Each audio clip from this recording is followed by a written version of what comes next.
ลักษณะของพระภิกขุที่บ่ควรนับถือจากสมัญญผลสูตรมีข้อสรุปว่าพระภิกขุในพระพุทธศาสนาที่พุทธศาสนานิกชนบ่ควรเคารพนับถือทั้งควรหลีกให้ห่างนั่นมีลักษณะอย่างนี้ได้แน่ถ้าพิจารณาจากปัจจัยแห่งสมัญญผลสูตรแล้วก็พอจะ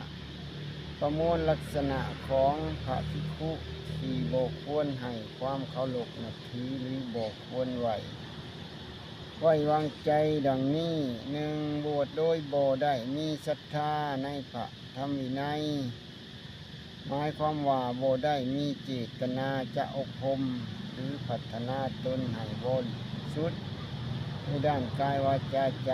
ตามหลักแห่งพระธรรมวินัยเช่นภิกขุล่างองค์บวชเพื่อมีปัญหาความยากลำบากในการทำมาหาเลี้ยงชีวิตล่างองค์บวชเพื่อนี้คดีอาญาบ้านเมืองล่างองค์บวชเพื่ออาศัยเป็นเครื่องมือประกอบอาชีพบางอย่างเป็นต้นข้อนี้สังเกตได้จาก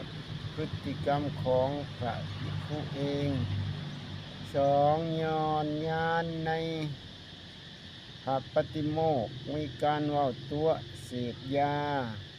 เสพติดสารอาหารยามมื้อแลงในเวลาวิการฟังดนตรีสามมักไปสู่อโคจรโดยบ่แม่นกิจนิมนต์คือไปในสถานที่ที่พระภิกขุบ่ควรไปเช่นสถานบันเทิงเริงลมคาสิโนหรือศูนย์การค้าต่างๆเป็นการส่วนตัว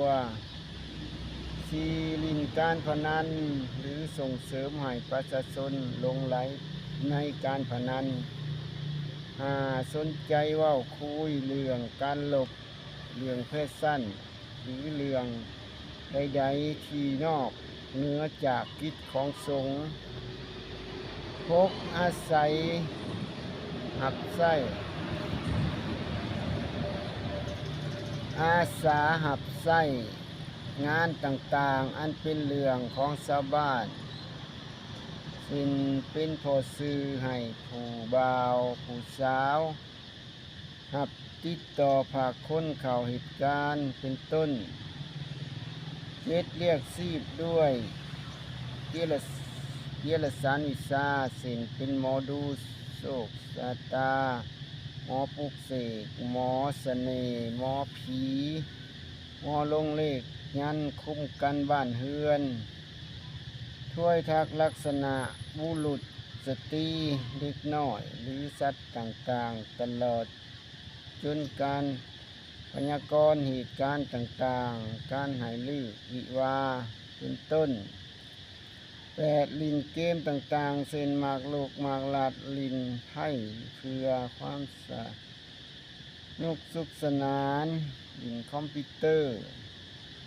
เตะกระต้อเป็นต้น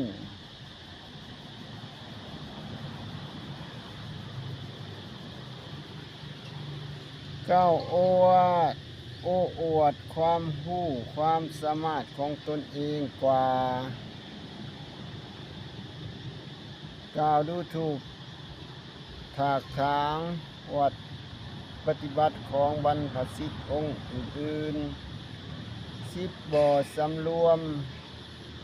ในอินทรีย์ทั้ง6คือบ่อสำรวมในตาหูดัง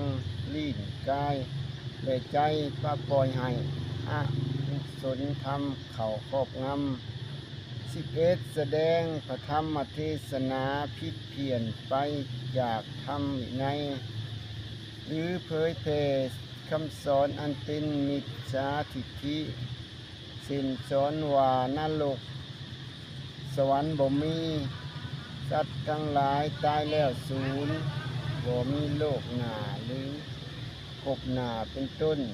12ใส่กลอุบายหลอกลวงให้สาธารณชนเข้าใจผิดซึ่งหลอกลวงให้เข้าใจว่าตนเป็นพระอริยบุคคล13ว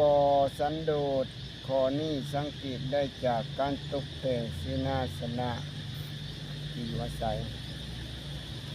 อย่างหรูหราพุ่มเพรื่อยด้วยเครื่องใช้ในเรือนราคาแพงมีเครื่องอำนวยความสะดวกสบายหรือความ